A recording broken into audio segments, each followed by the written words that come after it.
اس کے بعد جو ہے ایک آیت چھوڑ کر پھر اگلی 5ویں آیت پڑھیے. یہ ہے تکمیلی احکام. ابتدائی احکام آ گئے. نمبر 2 میں صوم رمضان کا حکم آ گیا. نمبر 3 پر ہوا کیا تھا کہ جب روزوں کا حکم دیا گیا تو چونکہ مثال آپ نے رکھی تھی یہود کی کہ یہود جو ہے عاشورہ کا روزہ رکھتے ہیں تو ہم بھی کیوں نہ رکھیں, مسلمانوں تم بھی رکھو. اس سے گمان یہ کیا گیا کہ جو احکام یہود کی شریعت میں ہے روزے کے شاید وہی ہماری شریعت میں بھی ہے. اور ان کی شریعت میں یہ تھا کہ رات کو سو گئے تو روزہ شروع ہو گیا, اور وہ روزہ اب نہ کوئی سحری ہے نہ رات میں کے دوران کوئی میاں اور بیوی جو ہے وہ ہم بستری کر سکتے ہیں, بلکہ یہ کہ وہ روزہ صبح سے لے کر پھر جب رات کے بعد صبح آئے گی, صبح سے پھر دوپہر اور شام اور غروب آفتاب پر جا کر روزہ ختم ہوگا. گویا کہ کم و بیش 20 گھنٹے کا روزہ یا 21 گھنٹے کا روزہ, کیونکہ اگر غروب آفتاب کے 3 گھنٹے کے بعد آدمی سو گیا تو وہاں سے جو روزہ شروع ہوا ہے تو غروب آفتاب پر اگلے روز جو ہے وہ ختم ہوگا, تو ہو جائے گا 20-21 گھنٹے کا روزہ. یہ روزے کا حکم لوگوں نے سمجھا, اس کی صراحت کوئی نہیں تھی, لیکن لوگ جو ہے کیونکہ صراحت منفی بھی نہیں تھی مثبت بھی نہیں تھی, لہذا وہ رات کے وقت میں جب دن ہوتے تھے روزوں کے, ان کی راتوں میں وہ اپنی جو بھی ایک طبی ضرورت ہے جو ہم بستری ہے میاں اور بیوی کی, شوہر اور بیوی کی, وہ کر گزرتے تھے. جذبات کے اندر جو بھی اس وقت ان کی احتیاج ہوئی, دل میں کھٹک رہتی تھی کہ پتہ نہیں ہم نے یہ صحیح کام کیا نہیں کیا, غلط کیا. تو اس سے یہ کہ ظاہر بات ہے کہ پھر قرآن مجید اسے قرار دے رہا ہے اپنے آپ سے خیانت کرنا. جب انسان اپنے ضمیر کے خلاف کوئی بات کر رہا ہو تو چاہے وہ بات صحیح ہے لیکن وہ اسے گناہ سمجھ کے کر رہا ہے تو اس نے تو گناہ کیا, وہ اپنے آپ سے تو خیانت کر رہا ہے.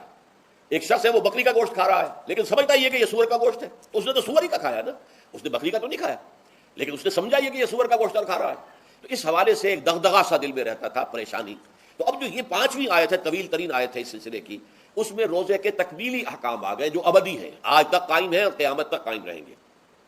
فرمایا احل لکم لیلۃ الصیام الرفث الی نسائکم, اے مسلمانوں روزے کی راتوں میں تمہارے لیے حلال کر دیا گیا ہے اپنی بیویوں سے اپنی خواہش کا پورا کرنا. رفث الی نسائکم ہن لباس لکم وانتم لباس لہن, وہ تمہارے لیے بمنزلہ لباس ہیں.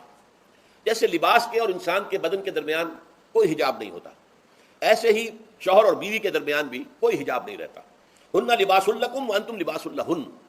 اور ویسے بھی ایک معنی میں کہ جیسے لباس آپ کو گرمی کی شدت سے بچاتا ہے, ورنہ ہو سکتا ہے کہ تیز دھوپ جو ہے جو عرب میں ہوتی تھی وہ تو آپ کی کھالوں کو جلا دے, تو یہ حفاظت کا ایک ذریعہ بھی ہے.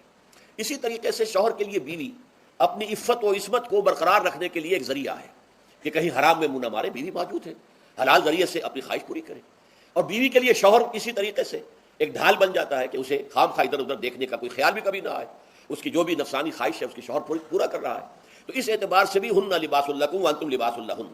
علم اللہ انکم کنتم تختانون انفسکم, اللہ کے علم میں ہے کہ تم اپنے آپ سے خیانت کر رہے تھے. اس کی وضاحت میں پہلے کر چکا ہوں کہ دل میں یہ دغدغہ تھا کہ یہ حرام کام کر رہے ہیں, یہ گویا کہ اپنے آپ سے خیانت, اللہ سے بغاوت نہیں تھی. کیوں کہ اللہ تعالیٰ کی طرف سے تو حکم تمہیں معلوم تھا ہی نہیں ابھی, آیا اس کی اجازت ہے یا نہیں ہے, لیکن اپنے آپ سے تو خیانت کر رہے ہو نا. تم یہ سمجھ رہے تھے کہ یہ نہیں ہونا چاہیے, یہ گویا کہ ممنوع ہے اور کر رہے تھے, تو اس کو کہا کہ تم اپنے آپ سے خیانت کر رہے تھے. علم اللہ انکم کنتم تختانون انفسکم فتاب علیکم, تو اللہ نے تم پر اپنی رحمت اور مغفرت کے ساتھ توجہ فرمائی, یعنی جو کچھ اب تک ہو چکا ہے اسے اللہ نے معاف کر دیا, اسے صاف کر دیا, کلین سلیٹ. اب تمہارا جو اعمال نامہ ہے اس میں اس طرح کا اگر کوئی عمل درج ہو گیا ہے تو وہ اللہ نے صاف کر دیا ہے. وعفا عنکم, اور تمہیں معاف بھی کر دیا ہے. فالآن باشروہن, تو اب تم ان کے ساتھ جو بھی تعلق زن و شو ہے اس کو اختیار کر سکتے ہو. فالآن باشروہن وابتغوا ما کتب اللہ لکم, اور حاصل کرو وہ کچھ جو کچھ اللہ نے تمہارے لیے لکھ دیا ہے. یہ تعلق زن و شے سے 2 چیزیں ہیں کہ جو مقصود ہیں.